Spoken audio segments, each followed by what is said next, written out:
Hi guys, let's take a look around my studio and see the stuff I use and the cats I have and everything else.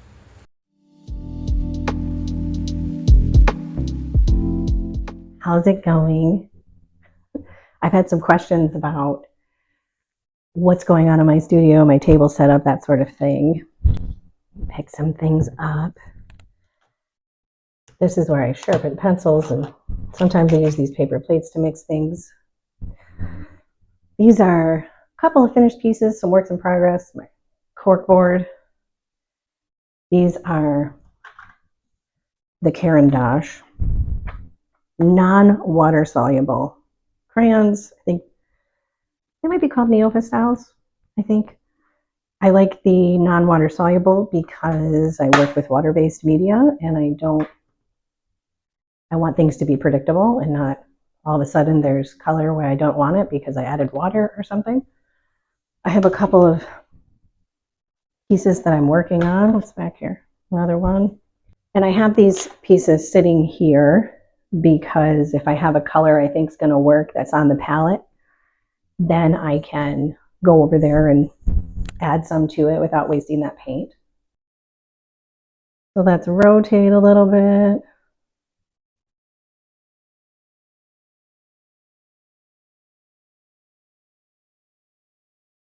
That there is more what you're accustomed to seeing when I'm working in the studio.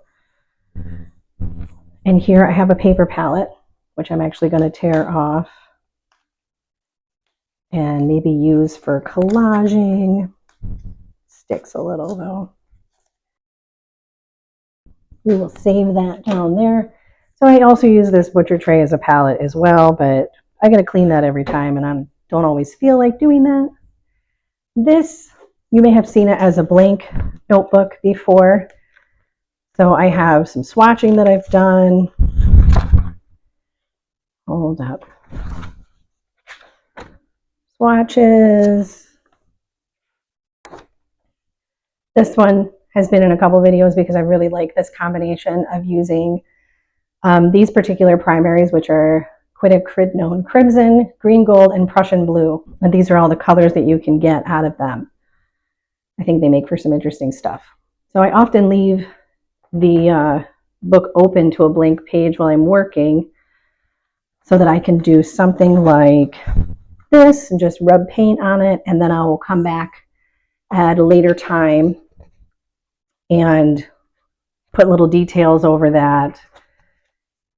You know, come in with like some Una Posca markers or colored pencils or whatever I'm feeling like and turn them into little abstract doodle things. Let me see if I can find one I've already done. Okay, we've got some doodling, more swatching. There's some flowers that I drew. More doodles. But, I mean, it's basically a sketchbook that ooh, that's pretty colors there. It's basically a sketchbook kind of deal. Like, it's inspiration, it's color palettes, it's being able to see how some of the detail materials like the markers and pencils work with paint, how they look with each other. But I often will just leave it like this, so that when I've got something here and I don't want to waste that paint, but I know I'm not going to use it anymore here, I'll just kind of do that. I have two kinds of water bottles, my classic sprayer and my cleaned out Mr. Clean Clean Freak bottle that gives you a nice mist, which is a little bit different. It's going to like give you some wetness, but not make the drips like the regular one would. You can do a nice wet on wet sort of technique with that, without having it be too unpredictable. This is my big old jug of white. I refill it with gesso, just sort of keep it going. And if I can get it open, you can see, I don't know what you can see, but there's colors in there because I very often don't clean my brush before I dip it in there.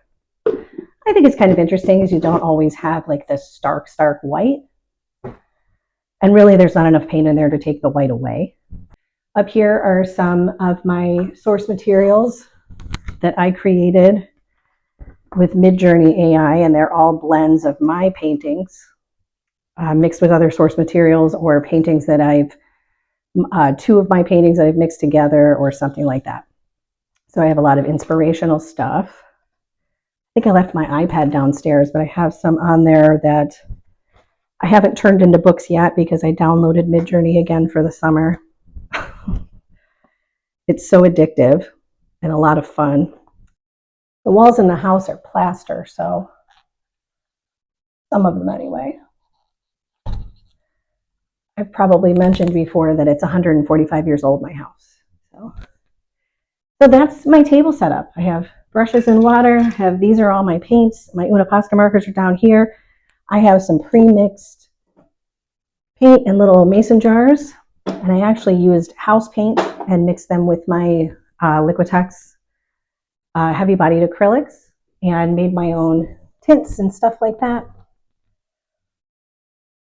And this is my wall easel, and all of my work is just sort of all over the place. But yeah, that's my studio setup. There's a whole nother half of the room over there. I don't know if anybody cares to see. I have a treadmill over there that doesn't get used. I have a mini fridge that my kids feel like they need, so we have that in there. And my TV and a very dusty fan.